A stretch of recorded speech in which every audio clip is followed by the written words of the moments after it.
olhos, toda a igreja. Reverência a Deus.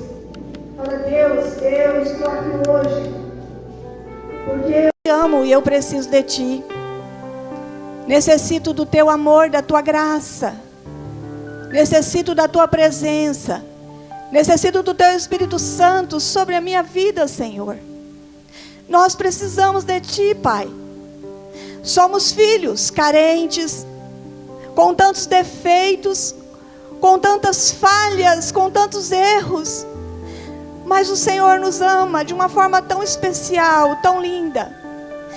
E nesta manhã, Jesus, nos rendemos a Ti, com todo o nosso coração, com todas as nossas falhas, da forma que nós somos. Nos prostramos, Pai, aos Seus pés, com os nossos corações rendidos diante do Senhor, e pedindo perdão por todos os pecados que têm entristecido o Teu coração, e que tem muitas vezes nos afastado de Ti. Perdoa-nos, ó Deus, para que nós possamos chegar na Tua presença nesta manhã, e que nós possamos ser tocados pelo Teu cetro, Deus, pelo Teu cetro de justiça. Que o Senhor possa derramar dos céus sobre nós algo novo nesse dia. E que o Senhor venha quebrar toda a resistência do nosso coração, toda a rebeldia do nosso coração, em se render a Ti, em Te adorar, em Te amar, em Te honrar, em Te servir. Que o Senhor venha fazer de nós pessoas mudadas, pessoas transformadas, pessoas que Te honram e que santifiquem a cada dia, em cada momento. Senhor, com o nosso coração rendido aqui, Deus, nós Te louvamos, ó Deus, pelo nosso Brasil.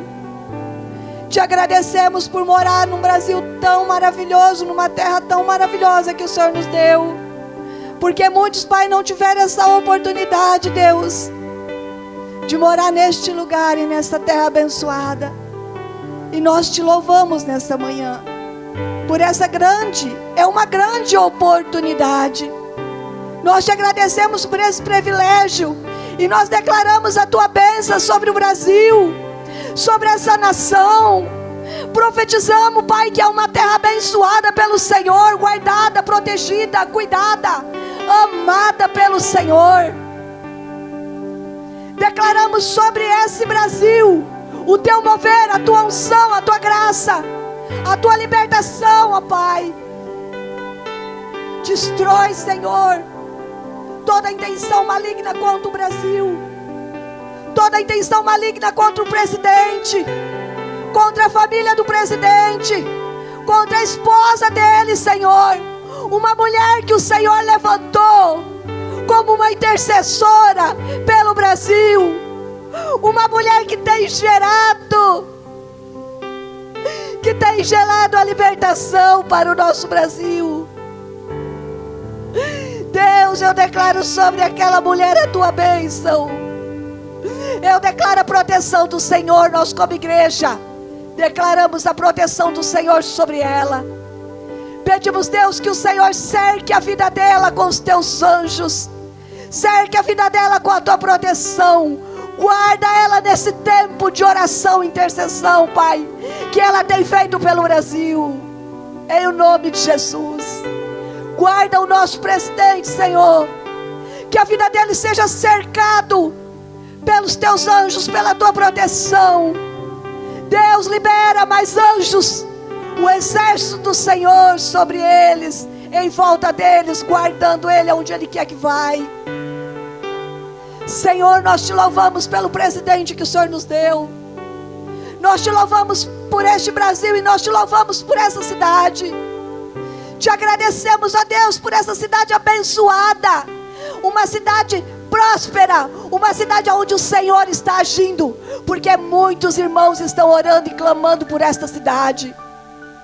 Nós declaramos a Tua bênção sobre esta cidade, Senhor, e declaramos a Tua bênção sobre, ó Deus, as igrejas evangélicas, todas as igrejas nesta cidade. Declaramos a bênção, a proteção, a prosperidade, a unção do Senhor. Senhor, em nome de Jesus, abençoe os pastores, as famílias pastorais. Guarda os seus filhos, suas esposas. Guarda cada homem do Senhor que leva a tua palavra nesta cidade. Senhor, nesta manhã, com o nosso coração rendido a ti, nós profetizamos a salvação do Senhor sobre esta cidade. Junto, Deus, nós profetizamos a cura sobre esta cidade, a libertação sobre esta cidade, a restauração sobre esta cidade. Pai, sobre cada setor, sobre cada bairro. Oh Deus, em nome de Jesus, a Ti, Senhor, nós entregamos a Ti, Deus, toda honra, toda glória. Esta igreja, Deus, Cristianismo Decidido da Vila Oliveira, ela Te honra, ela Te exalta, ela Te agradece, ela Te louva nesta manhã, Senhor. Em nome de Jesus, em nome de Jesus, amém, amém. Igreja, aleluia. Deus é maravilhoso. O cuidado de Deus por nós tem sido tão especial, tem sido tão maravilhoso. E eu quero pedir para vocês, Deus tem me levantado para orar pelo nosso Brasil, orar pela nossa cidade, orar pela nossa nação tão maravilhosa, a liberdade que nós temos. Eu quero pedir para vocês, seja intercessor do Brasil, seja intercessor dessa cidade. Abençoa o nosso presidente, abençoa os pastores dessa cidade, abençoa essa cidade, abençoa as igrejas. Ora, nós estamos vivendo os últimos dias nessa terra, e Deus quer levantar intercessores. Deus quer que nós nos prostramos, Deus quer que nós buscamos o Senhor. Você muitas vezes fala assim: eu quero crescer na pregação, crescer na dança, crescer nisso, crescer naquilo. Cresça em oração. Deus quer intercessores. Se levanta como intercessor. Se levanta como intercessor, igreja. Deus está pedindo isso para nós. Ore, clame, busque, porque eu estou vindo. Porque eu quero uma igreja sarada, eu quero uma igreja restaurada, eu quero uma igreja transformada. E é através das nossas orações. Amém? Deus abençoe vocês, em nome de Jesus. Amém.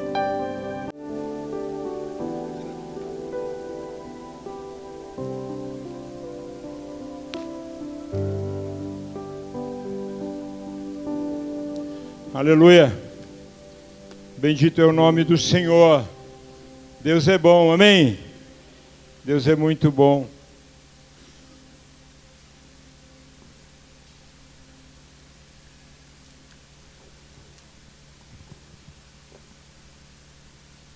Glória a Deus. Abre a tua Bíblia comigo. Tito 2,14.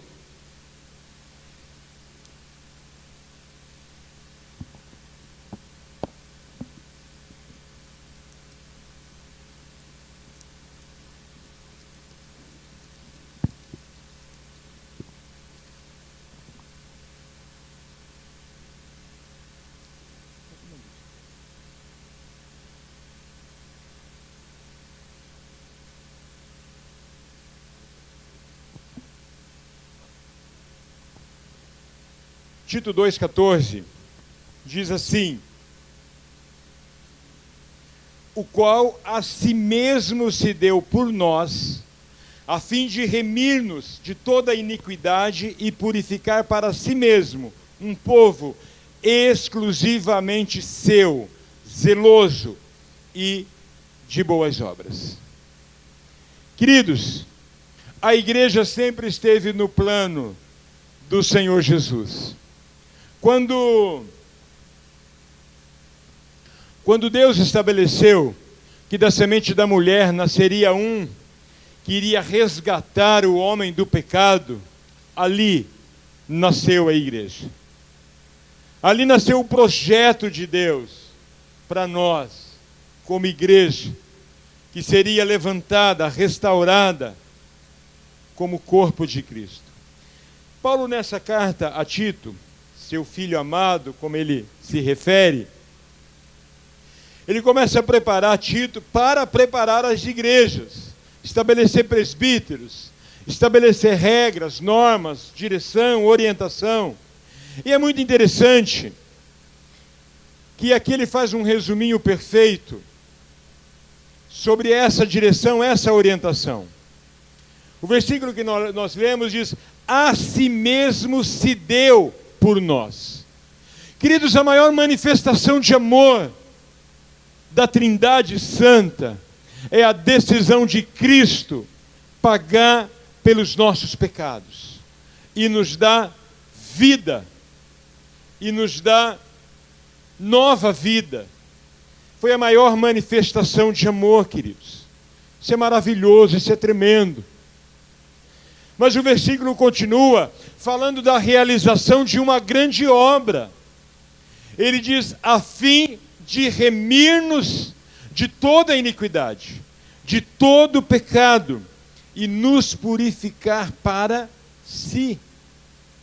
Nós vemos uma grande manifestação de amor pela igreja, e nós vemos a realização de uma grande obra. O poder, pode ser chá de... Não, estou brincando. Queridos, a realização de uma grande obra, feito na minha vida e na sua vida. Ele já começou a fazer.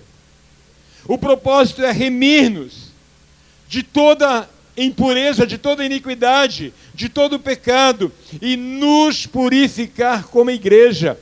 Este trabalho hoje é do Espírito Santo na vida da igreja. Isso é tremendo, queridos. Isso é maravilhoso. E o versículo termina falando do propósito. Purificar para si mesmo um povo exclusivamente seu, zeloso e de boas obras. Olha o propósito, queridos. O propósito de sermos igreja é de sermos uma igreja exclusiva do Senhor Jesus. Uma igreja zelosa. Queridos, quando nós completamos 57 anos de vida como igreja, nós precisamos lembrar que este é o propósito. Jesus morreu no meu, no seu lugar, realizou uma obra tremenda de purificação em nós, e é um processo que continua com um propósito: sermos propriedade exclusiva do Senhor Jesus. Sermos um povo zeloso como igreja para cumprir esse propósito do Senhor Jesus. Pense nisso. O Senhor te colocou aqui com um propósito. O Senhor te gerou aqui com um propósito. Permitir a realização desta grande obra nas nossas vidas. Purificação do pecado, purificação da iniquidade e nos purificar de tudo que não agrada ao Senhor. Com um propósito: sermos um povo exclusivamente dele. Zeloso. Esse é o desafio de Deus para mim e para você. Eu quero que você abra a tua Bíblia também em Apocalipse.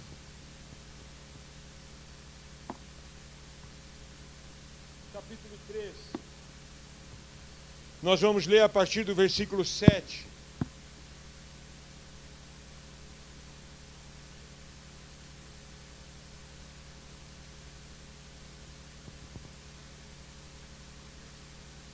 Jesus se deu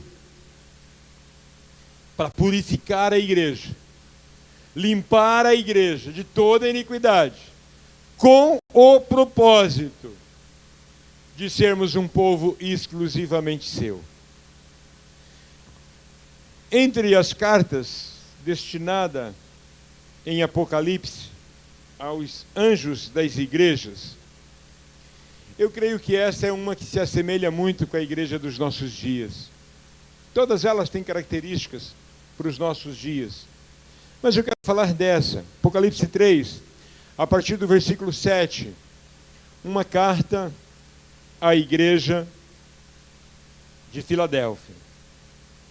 Diz assim o texto: ao anjo da igreja em Filadélfia escreve: estas coisas diz o santo, o verdadeiro, aquele que tem a chave de Davi, que abre e ninguém fechará, e que fecha e ninguém abrirá. Conheço as tuas obras. Eis que tenho posto diante de ti uma porta aberta, a qual ninguém pode fechar. Sei que tem pouca força, entretanto, guardaste a minha palavra, e não negaste o meu nome. Eis que farei que alguns dos que são das sinagogas de Satanás, desses que a si mesmos se declaram judeus e não são, mas mentem, eis que os farei vir e prostrar-se aos teus pés, e conhecer que eu te amei, porque guardaste a palavra da minha perseverança. Também eu te guardarei da hora da aprovação que há de vir sobre o mundo inteiro, para experimentar os que habitam sobre a terra. Venho sem demora, conserva o que tens, para que ninguém tome a tua coroa. Ao vencedor faloei coluna no santuário do meu Deus, e daí jamais sairá. Gravarei também sobre ele o nome do meu Deus, o nome da cidade do meu Deus, a nova Jerusalém, que desce do céu, vinda da parte do meu Deus, e o meu novo nome. Quem tem ouvidos, ouça o que o Espírito diz às igrejas, ou à igreja. Queridos, a igreja de Filadélfia fala de alguns desafios que essa igreja tinha. E nós, como igreja, temos alguns desafios tremendos. Essa palavra termina: quem tem ouvidos, ouça. Nós estamos vivendo esses dias que quem tem ouvidos não ouve apenas, não é essa a ideia, o texto, é pratique o que está recebendo de ensinamento. Viva o que está recebendo de ensinamento. Sabe, queridos, eu e você precisamos nos nossos dias ficar atentos. Há algumas verdades se aproximando de nós, que vai mexer com a economia, com a política, com o que é socialmente correto. Do ponto de vista humano, o que sinaliza para os próximos meses, anos, não é nada bom. Nada bom. Por isso, alguns conselhos importantes, como, por exemplo, cuidado com a tua economia. Se você não tem reserva, comece a reservar. Se você não tem poupança, comece a fazer. Se você come demais fora, para de comer fora e economiza um pouco. Está gravando? Vamos mandar isso aqui para um monte de gente. Economiza um pouco. Porque o que se avizinha no plano natural não é nada simples. Nada simples. Ah, mas pode atingir a igreja? Com certeza. Porque aquilo que atinge a cidade onde estou, me atinge. Aquilo que atinge o bairro onde eu estou, me atinge. Aquilo que atinge o país onde eu estou, me atinge. Não tem como a igreja ser 100% protegida daquilo que acontece onde nós estamos inseridos. Mas há algo especial sobre aquele que nasceu de novo, que entregou a vida para Jesus e que procura viver conforme os princípios do Senhor. Ele está com você, aconteça o que acontecer. Não há promessa de te livrar de todas. Não é promessa de que nada vai acontecer com você. Há uma promessa de que Ele vai estar com você. Na fornalha, no mar, na água, no fogo, na dificuldade, na doença, na enfermidade, nos problemas, Ele vai estar conosco. E isso é tudo que eu e você precisa. A presença dEle, a graça dEle, o favor dEle, a alegria dEle. Paulo experimentou perseguição absurdas nos seus dias. Mas ele falava com uma segurança, falava de uma alegria, falava de um contentamento impossível para quem estava vivendo o que ele estava vivendo, olhando para o aspecto natural. Mas Paulo já tinha morrido para si mesmo. As dores físicas não faziam muito sentido para ele. Sofrimentos físicos não era suficiente para paralisá-lo, porque ele sabia que isso fazia parte. A alegria do Senhor era a força dele. A presença do Senhor era a força dele. O favor do Senhor era a força dele. Queridos, essa carta fala de um Cristo que conhece a sua igreja, que se dedicou à sua igreja. O versículo 8, ele diz assim: conheço as tuas obras. Eu tenho posto diante de ti uma porta aberta que ninguém pode fechar. Queridos, Jesus foi quem edificou a igreja. Você é a igreja? Você é a igreja do Senhor Jesus? Ele edificou a igreja. Em Mateus ele diz: edificarei a minha igreja e a porta do inferno não vai prevalecer contra ela. Não diz que não te atinge. Não diz que não te atinge. Diz que não vai prevalecer. Não vai prevalecer. Conheço as tuas obras. Em João diz o seguinte no Evangelho de João, palavras do Senhor Jesus: eu conheço as minhas ovelhas e as minhas ovelhas me conhecem. Ele conhece, queridos. Ele conhece. A dedicação de Cristo à sua igreja é algo incrível e maravilhoso. Maravilhoso. Tremendamente maravilhoso. Porque Ele conhece a sua igreja. Agora, você como igreja, você precisa conhecê-lo. Conhecer. Quem conhece o Senhor Jesus não morre de ansiedade. Quem conhece o Senhor Jesus não morre de depressão. Quem conhece o Senhor Jesus não morre com medo. Quem conhece o Senhor Jesus não morre inseguro, porque Ele gera segurança, Ele gera confiança, Ele gera total segurança. E isso não significa que você não vai experimentar dor, sofrimento, lutas. Significa que Ele estará com você, haja o que houver. Ele estará com você. O versículo 10 diz que Ele guarda, queridos. Olha que tremendo, olha que maravilhoso isso. Porque guardaste a palavra da minha perseverança, também eu te guardarei das horas da provação que há de vir sobre o mundo inteiro, para provar os que habitam sobre a terra. Queridos, isso é profético para os nossos dias. Não foi só para os dias de quando a igreja foi perseguida, lá nos seus primeiros anos de vida. É profético para o nosso tempo. É profético para o nosso tempo. E eu e você precisamos guardar a palavra do Senhor. Não se afastar do caminho do Senhor. Não se afastar da vida da igreja.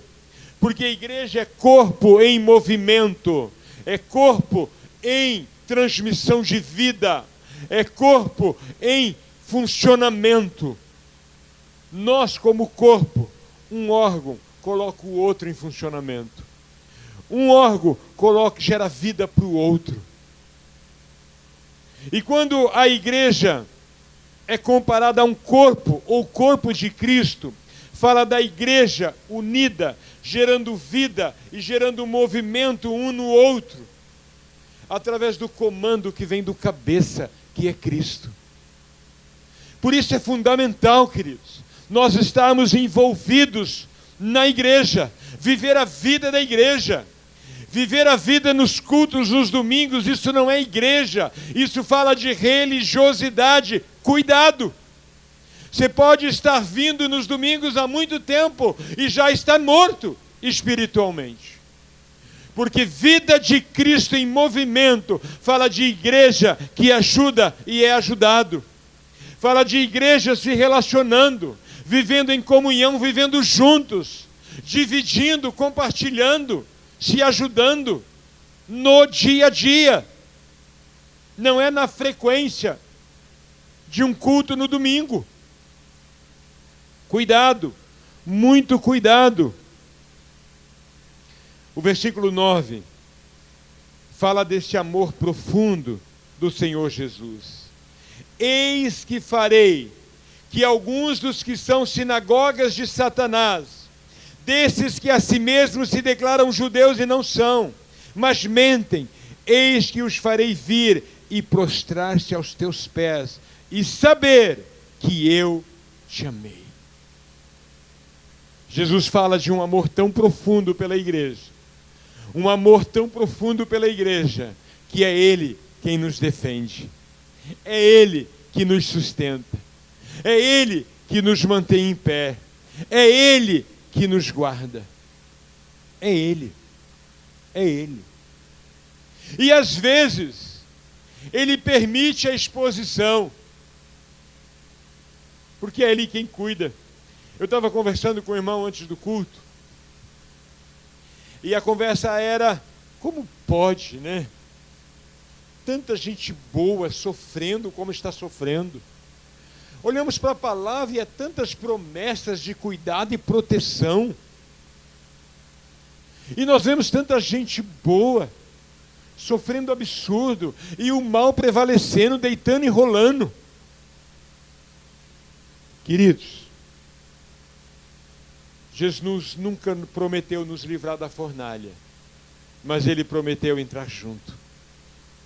Ele nunca prometeu que não teríamos problema. Ele falou, no mundo vocês vão ter aflições, mas tenha bom ânimo, eu já venci o mundo. Isso não quer dizer, queridos, que nós somos isentos de dores, de sofrimentos. E nessa mesma conversa nós falávamos sobre como o presidente se expõe demais.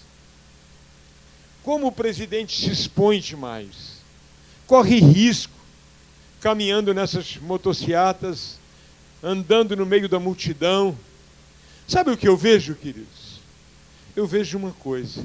Deus permitindo essa exposição toda para mostrar para o povo dele que aquele que ele levanta não cai sem a permissão dele.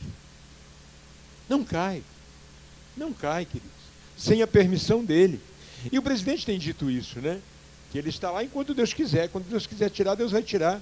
Porque o controle não saiu das mãos de Deus, amém? O controle de todas as coisas não saiu das mãos do Senhor.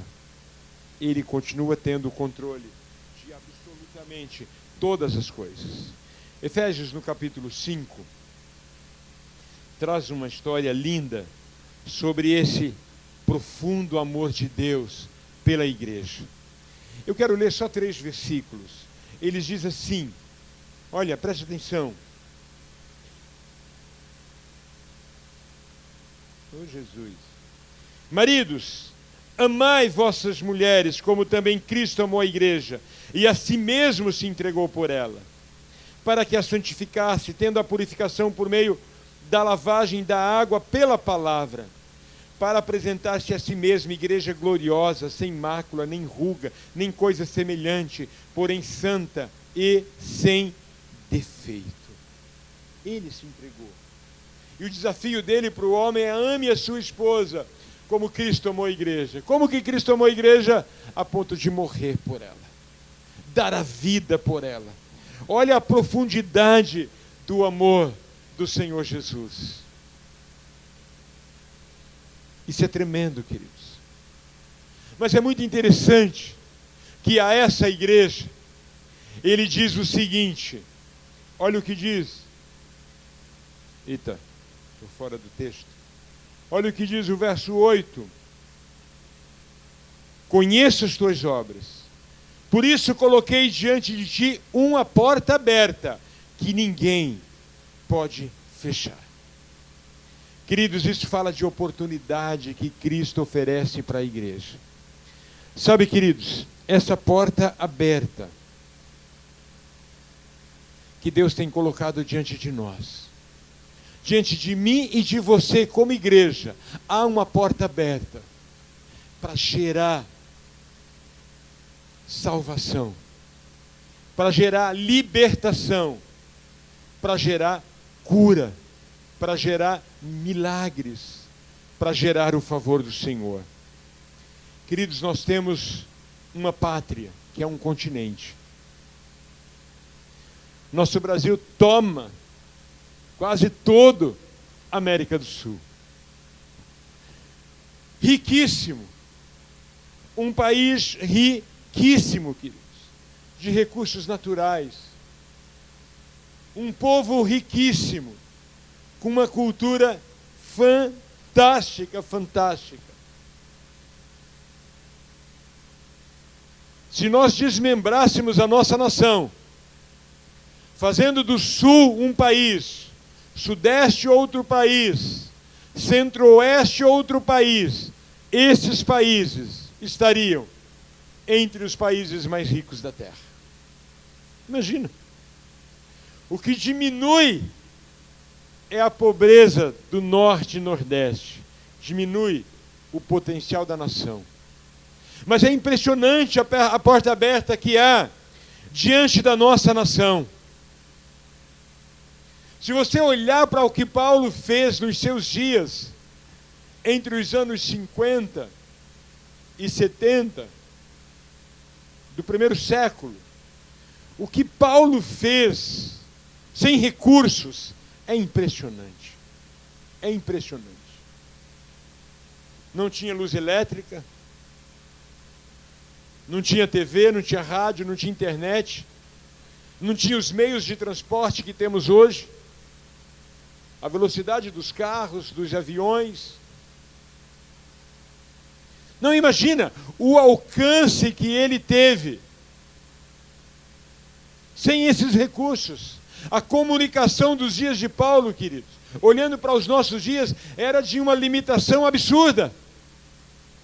Mas o Deus que abriu aquela porta, ela continua aberta. A porta que Paulo tinha para alcançar pessoas para Cristo, essas portas continuam abertas e potencializadas no seu alcance. Olhando para o alcance que nós temos hoje. É impressionante, queridos. É impressionante. Com todos esses limites, eles produziram muito, muito, muito, muito. Sabe o que isso mostra para mim e para você? Que o nosso evangelho é um evangelho vivido do tempo que sobra. Não é prioridade para nós. Não é prioridade. Até o domingo, que era conhecido como Domingo do Senhor, mudou para o Domingo da Família. E aí, o foco é shopping, passeio, lazer, confraternização. É o Domingo da Família. Ele foi instituído biblicamente para ser o dia do Senhor. É a família servindo ao Senhor, é a família adorando ao Senhor, é a família em comunhão em função do Senhor. Mas mudou o foco.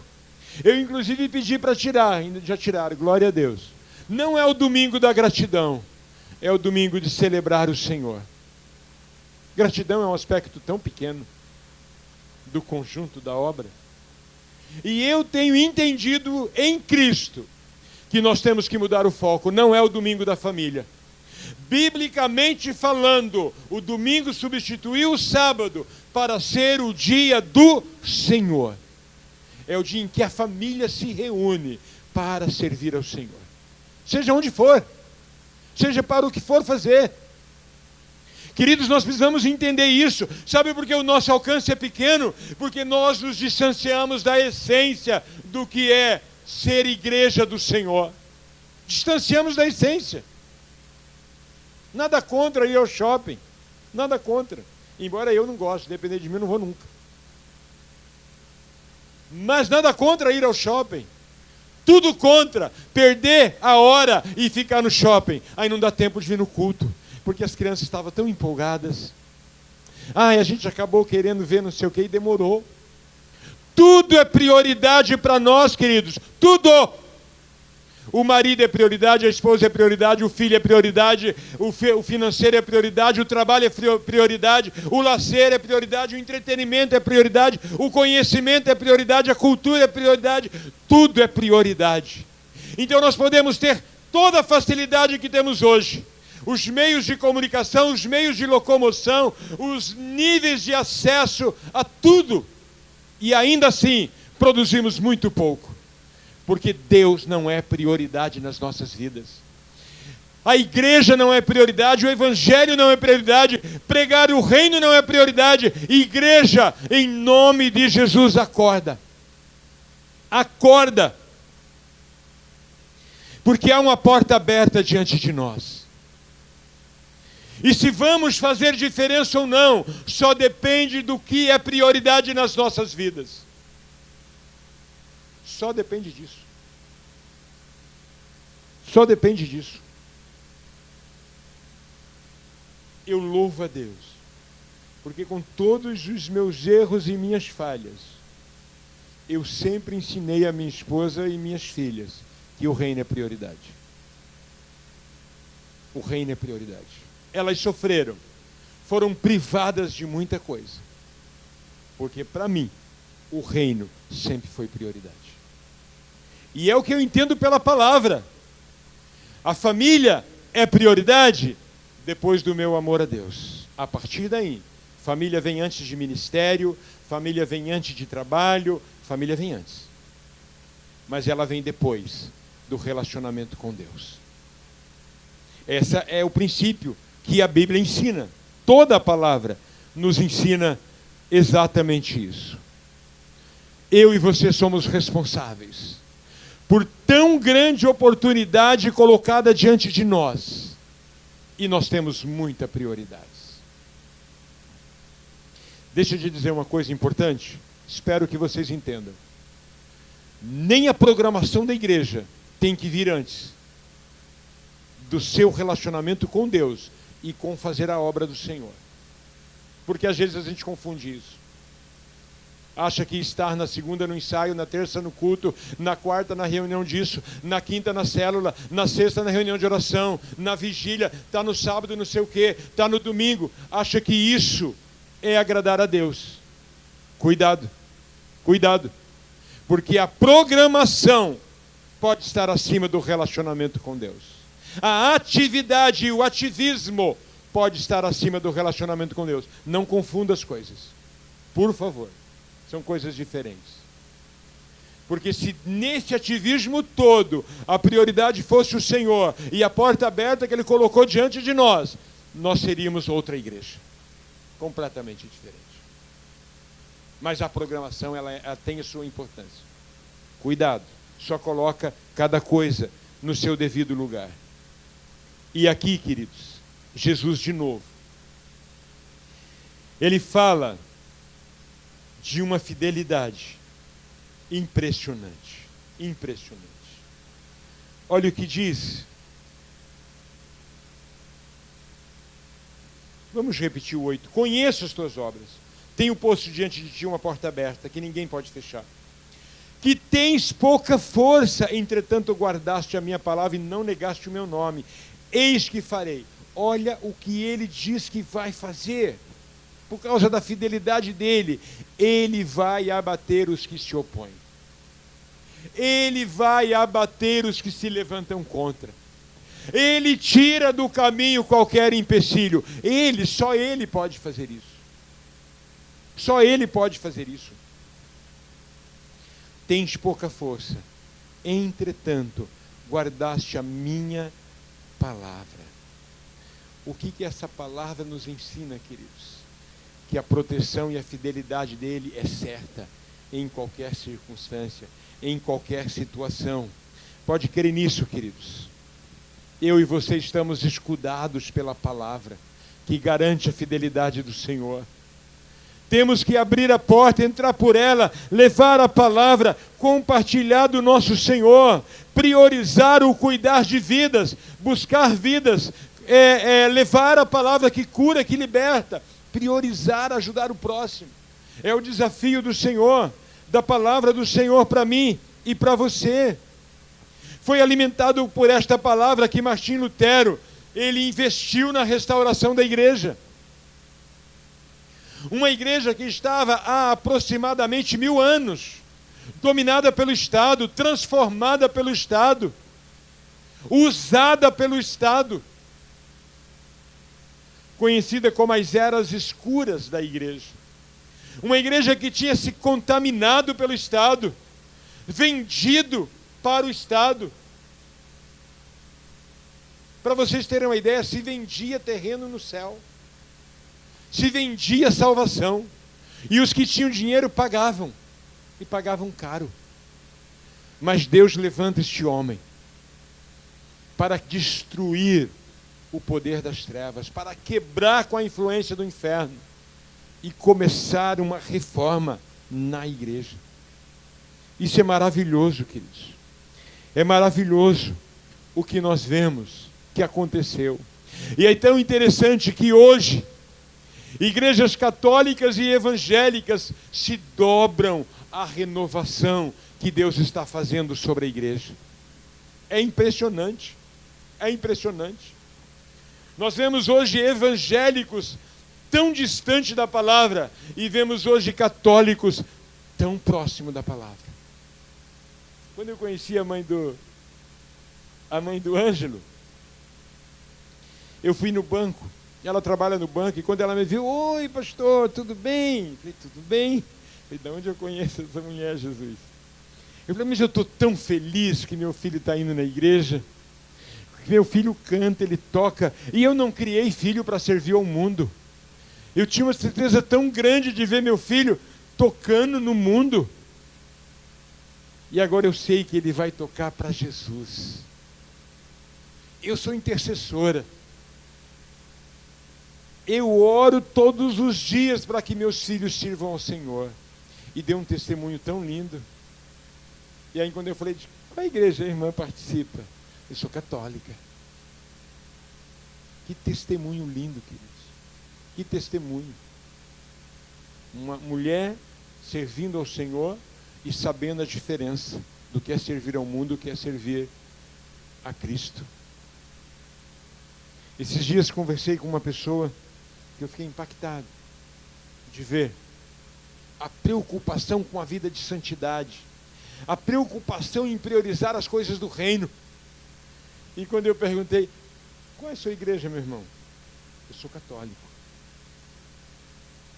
Deus está fazendo uma restauração tão linda em todo o cristianismo, tão lindo, que aqueles que estão de coração sincero, esperando a volta do Senhor Jesus, estão sendo encontrados por Ele, para se preparar para essa volta tão tremenda, que nós vamos estar vivos, né?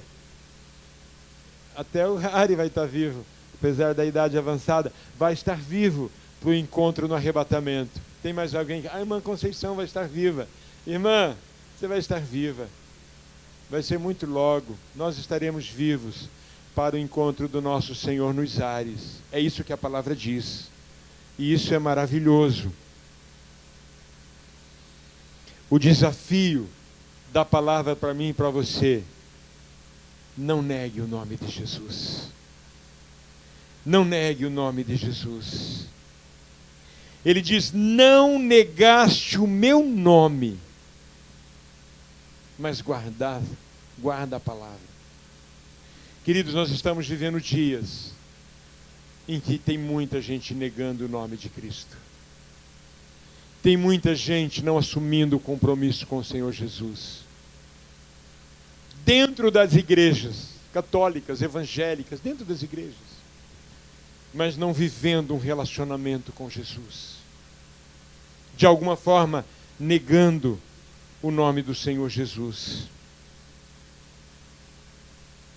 Porque guardaste a palavra da perseverança, eu te guardarei da hora da provação que há de vir sobre o mundo inteiro, para provar os que habitam sobre a terra. Venho sem demora, conserva o que tens, para que ninguém tome a sua coroa. Queridos, há um desafio, queridos, da palavra para mim e para você. Há uma exortação para mim e para você: guarda o que tens. É uma exortação chave para mim e para você. Guarda o que tens. O que você já recebeu do Senhor Jesus, guarda.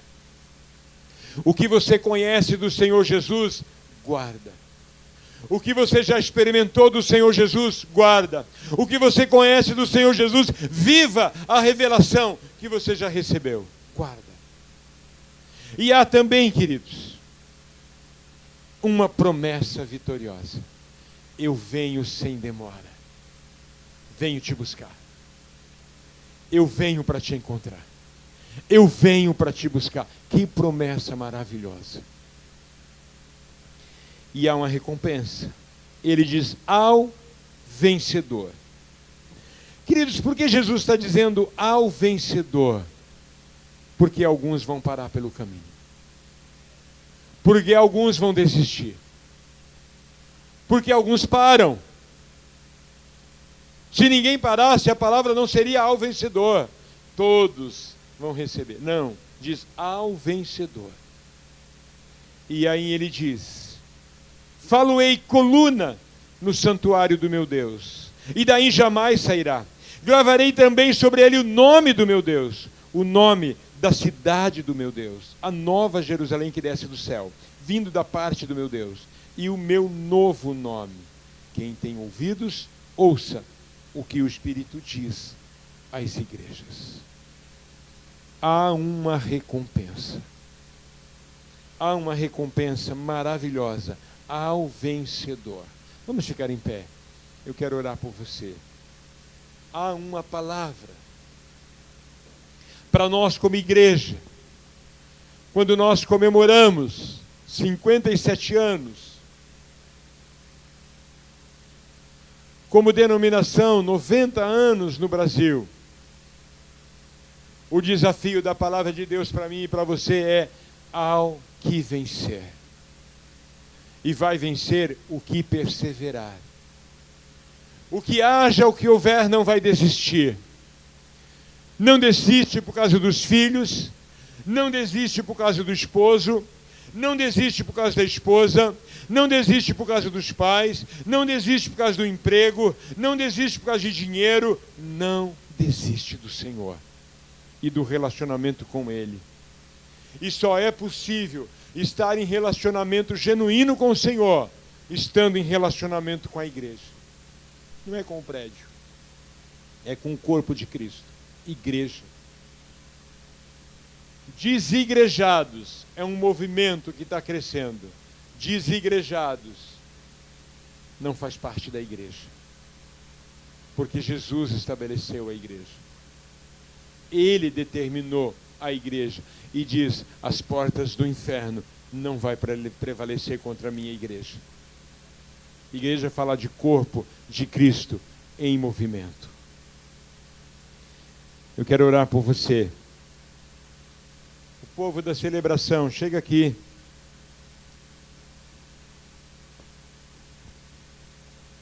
Bora lá.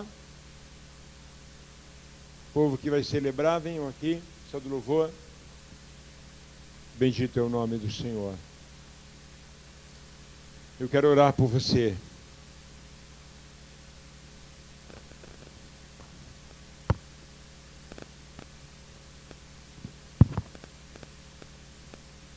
Aleluia. Eu não sei você, mas eu estou com fome. Por mim podia até ser antes, ficasse pronto antes. Mas está marcado meio-dia, nós temos que esperar, né? Vai que adianta um pouco. Se adiantar um pouco, tudo bem? Para quem tudo bem se adiantar um pouco? Para 3. Então vamos manter no meio-dia mesmo. Queridos, Deus é muito bom. Deus é muito bom. Eu quero orar por você. Curva a tua cabeça. Curva a tua cabeça, eu quero orar por você. Senhor, nós somos a tua igreja. Nós somos a tua noiva. Nós somos a tua igreja. O Senhor tem colocado uma porta aberta diante de nós. Uma porta que ninguém pode fechar. Nos capacita, Senhor, a nos mover e fazer aquilo que o Senhor quer que façamos. A razão de abrir essa porta, o motivo de abrir essa porta, que nós possamos entrar por ela e cumprir todo o teu propósito para cada um de nós. Por isso nós existimos, para cumprir teu propósito. Pai, a tua palavra diz: ao vencedor, que sejamos encontrados, posicionados em ti. Ah, Senhor, que não façamos parte dos que desistem, dos que ficam pelo caminho, mas ao vencedor haverá uma recompensa incrível. Nós queremos ser parte daqueles que vão vencer, que estão vencendo, vão continuar vencendo, e alicerçados no Senhor, serão encontrados pelo Senhor vencedor. Por favor, Pai, em nome de Jesus, que os próximos anos dessa igreja sejam anos de muita maturidade, de muito crescimento, de muito alcance. Pai, que nós possamos levantar muitos pastores que não levantamos nos 10 anos passados. Que possamos levantar o dobro de pastores que levantamos nos últimos 10 anos. O dobro de pastores nos próximos anos que não foram levantados nesses 57 anos. Nós abençoamos todos os pastores que fizeram estágio nessa igreja. Abençoamos todos os pastores que ao longo desses 57 anos foram levantados nessa igreja. Nós abençoamos todos os missionários que ao longo desses 57 anos foram levantados, ou por essa igreja, ou por onde eles foram levantados como missionários. Nós abençoamos em nome de Jesus. Nós abençoamos os líderes que foram levantados. E nós declaramos, Pai, queremos fazer 4 vezes mais nos próximos anos do que fizemos nesses 57 anos. Queremos alcançar pelo menos 4 vezes mais. Ah, Espírito Santo de Deus, que a tua graça seja derramada sobre nós como igreja. Que possamos nos posicionar, Senhor, não focado naquilo que de ruim vem nos próximos anos, mas focado na certeza da provisão e do milagre e da proteção que do Senhor vem, haja o que houver. Nós não dependemos da economia do mundo, nós não dependemos da economia do Brasil, nós não dependemos da valorização do real, nós dependemos da economia do céu. Por isso nós estamos confiados no Senhor. Nós abençoamos o teu povo, te louvamos por teu cuidado e por tua vida sobre o teu povo. Nós te louvamos agradecidos, Pai, em nome de Jesus. Aleluia.